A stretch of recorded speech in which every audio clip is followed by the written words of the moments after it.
While the rest of the world looks for the best green fuel, physicist Amory Lovins says the biggest part of the fuel problem has been sitting in your garage all along. The more I thought about the physics of the car, the more obvious it became that people were thinking about it backwards. Today's cars are big, fast, and powerful. But when it comes to fuel, there's something wrong with the math. As a physicist, I've been wondering why our cars use about 1/3% of their fuel energy to move the driver. Turns out, nearly 90% of all your fuel never makes it to your wheels. Where does all the fuel go? It's lost in the engine, idling, drivetrain, and accessories. Subtract all that, and you're left with 6% of the original fuel, which accelerates the car and heats the brakes in the end. 你知道信耶稣得永生吗？什么？你在讲什么啦？那你知道信耶稣可以得钻石吗？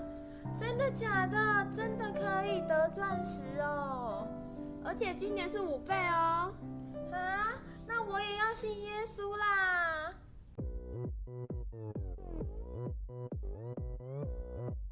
烧毁！耶稣的宝血涂抹洁净，很想把人抢救回来，但是呢，有人被挡住。Oh no！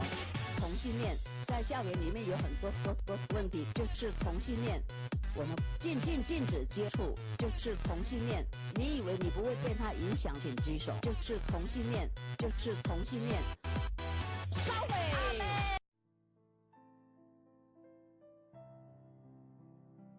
科学传播经常以惊人的数据和耸动的标题吸引阅听者，达成传播的目的。从各个角度分析，首先是结构的分析。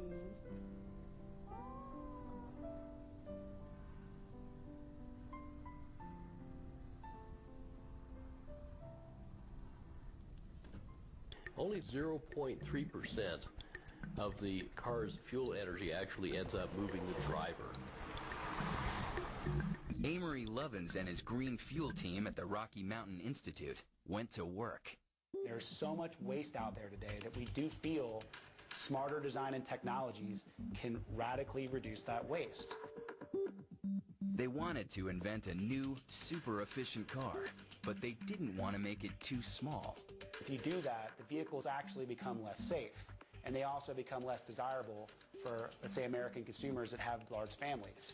So how do you cut waste without cutting size? I started thinking about that whole new design space of combining ultralight, ultra-low drag with hybrid. That turned into the hypercar concept. They looked at every part of the car with fresh eyes. A big factor is the air conditioning unit. In fact, in some cars, the air conditioning unit is sized to be able to cool an Atlanta house in the summer. Like a green home, their car would have insulation and double-paned windows. Part of the issue with these efficient vehicles is they have to be designed to maximize integration. Car parts like seats would be integrated into the car chassis. And also provide a wraparound feel for luxury without having to be thick. If we can actually make the car lighter, we require a smaller powertrain. We require a smaller engine. We require fewer batteries.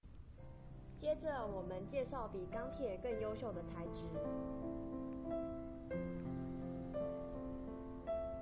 由图我们可以看出，碳纤维的硬度比钢还要大。But their biggest fuel savings came, ironically, from the race car industry. Carbon fiber. Carbon fiber has 10 times the strength of steel. It weighs half as much, but Carbon fiber laid up by hand the way you make race cars is expensive. to use carbon fiber in a consumer car, Amory and his gang would have to find a new way to make it. Easy. They reinvented the technology. Just listen to the sound. Plastics have changed since that 60s film, The Graduate. Never before has carbon fiber been made so strong, so quickly. At FiberForge, 50,000 strands of fibers are woven into tapes. Tapes become flexible panels.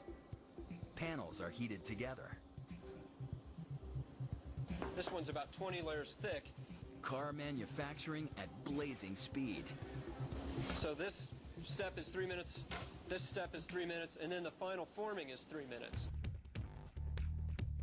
So ultimately, you can make 50,000 or 100,000 units a year with this process, whereas it's really going to be the highest volume composites process in the world. 最后，我们分析各个零件。影片中会依序介绍玻璃、车灯、轮胎、后照镜的改进。Today's car frames require hundreds of parts, which add weight and fuel cost. The hypercar frame is made of 14 parts, which snap together. And this structure makes it immensely stiff and strong, and yet very light. There is a widespread perception that lighter vehicles are less safe. That perception, we feel, is wrong. A lighter weight car is going to accelerate better, is going to handle better, and is going to brake shorter than a heavier car. They cut even more fuel losses by tucking in the side mirrors, making the tires out of a stiffer material. That minimizes flexing, which eats fuel. They even cut weight in the headlight. 你有没有听懂啊？当然有啊，解决燃料浪费可以从车子的结构下手。科学影片经常用浅显易懂的方式传播知识，即使对科学毫无涉略，也可以轻易了解影片想传达的内容。The result? The next generation hypercar, a vehicle that is lightweight and has plug-in hybrid capability that we think will get to market in 3 to 5 years. It will handle 5 adults in comfort. It'll haul a half ton up a 44% slope. Very brisk acceleration, 0 to 60 in about 7 or 8 seconds. It's an SUV that will get more than 100 miles per gallon. Now, car makers are calling Amory Lovins.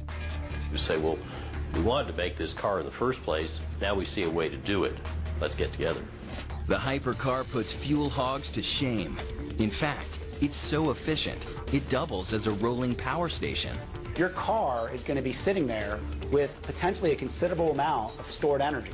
And at that time, it might be more efficient to take that energy and provide it back into the grid. So it goes two ways.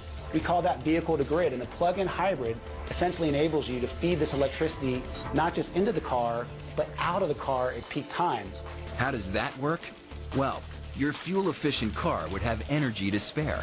Each day, you sell your extra energy back to the power company. And at the end of the month, you get a check. Imagine that. The car, one of the biggest fuel problems, becomes the energy solution. If you do a quick thought experiment, the actual amount of power that all the cars on the road generate is actually 7 times the power of all the electricity power plants in the U.S. combined.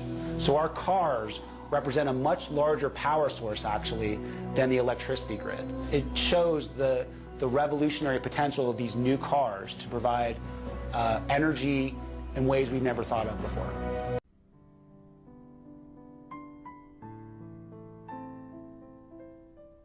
A road with cars that redefine efficiency and innovation. We're going to be using radically less energy. A gas station with a limitless variety of fuels. We're going to need it all. It's going to have to be an energy mix. A world chock full of bright green choices. There's an energy in the science community that we finally are getting enough of these tools. With brilliant minds focused on the future, overcoming our addiction to oil is possible.